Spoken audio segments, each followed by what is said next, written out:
Téléspectateurs, vous venez de suivre un débat entre mes frères pasteurs à propos de la capitale aujourd'hui proclamée par le président des États-Unis. Vous avez compris que notre pasteur qui défend le message des temps de la fin, c'est non seulement autoproclamé ignorant de sa doctrine, mais porte les germes d'une confusion avec son Saint-Esprit.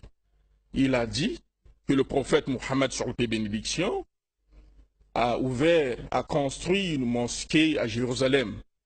Déjà, il faut dire aux frères que les données historiques, il ne les maîtrise pas. Le prophète Mohammed, sur paix et bénédiction, l'unique fois qu'il a eu à visiter Jérusalem, c'est quand il a fait le voyage qu'on appelle Isra wal Miraj. Mais là n'est pas donc le sujet. Je vais simplement dire, comme il a dit que les Juifs n'ont pas le Saint-Esprit, je dirais qu'aujourd'hui, lui qui a le Saint-Esprit, avec lui-même, a tapé à côté et son Saint-Esprit ne l'a pas aidé. Certainement, il était resté hors la salle. En ce qui concerne notre thème d'aujourd'hui, nous voulons parler de la fête du 25 décembre qui correspond à une activité que les gens ont l'habitude de mener, la nativité, la fête qui parle 10 ans de la naissance de Jésus, fils de Marie. Pour cela, vous savez que les musulmans, sinon les croyants, sont appelés à faire observer, à faire parler les Écritures. C'est les Écritures qui doivent nous enseigner pour permettre à ce que l'âme ne puisse pas souffrir le jour où elle sera en face de son Seigneur. Pour cela, je vais demander très fraternellement aux téléspectateurs de rester scotchés et inviter mon frère Abdul Majid de bien vouloir prendre la parole pour continuer avec ce thème comme il y a les chants, surtout que nous sommes en train d'aller progressivement vers le 25 décembre.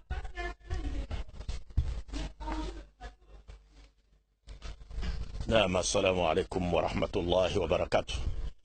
Louange à Dieu, Seigneur de l'univers, que la paix et la bénédiction de Dieu soient sur les derniers des messagers. Je citais le prophète Mohammed, que Dieu a envoyé à l'humanité tout entière après que plusieurs siècles se soient écoulés sans l'apparition d'aucun prophète dans aucune nation du monde.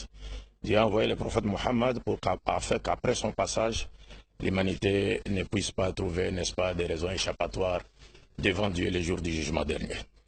Mes chers frères et sœurs en islam et chers téléspectateurs qui nous suivent en ce moment, nous sommes sans le savoir que la fête de Noël arrive à grands pas. Et d'ici peu, cette fête sera célébrée par des milliers de gens dans le monde entier. La population des deux Congos, la RDC comme la RP, la République du Congo, la RC, la République du Congo, ne dérogeront certainement pas à la règle. C'est-à-dire qu'ils vont également chercher à célébrer cette fête. Mais quelle est la position de l'islam vis-à-vis de cette fête-là? De prime abord, j'aimerais d'abord vous rappeler une notion fondamentale, islamique fondamentale, selon laquelle l'islam n'est pas du tout contre l'expression de la joie, ou l'expression de la gaieté, ou encore du contentement. Non, l'islam n'est pas contre cela. Et comment voulez-vous que l'islam soit contre l'expression de la joie lorsque le prophète Mohammed, la paix de Dieu soit sur lui, parlant de l'islam, l'a appelé Dinul Fitra, c'est-à-dire la religion qui est conforme à la nature primordiale de l'être humain. Ce qui implique à dire que l'islam n'est pas en contradiction avec les manifestations de la joie, manifestations licites de la joie, et aussi contre la réalisation des besoins naturels licites.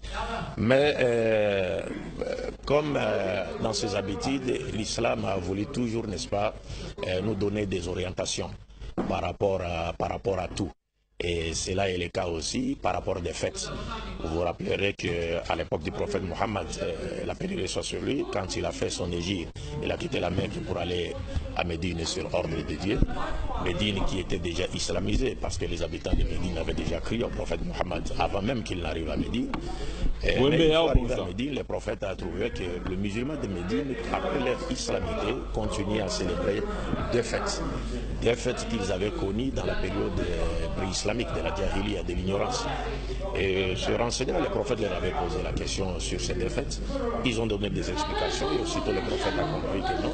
Ces deux fêtes véhiculaient des idées, n'est-ce pas, qui contredisaient plutôt la doctrine de l'unicité de Dieu qui a été enseignée par l'ensemble des messagers de Dieu.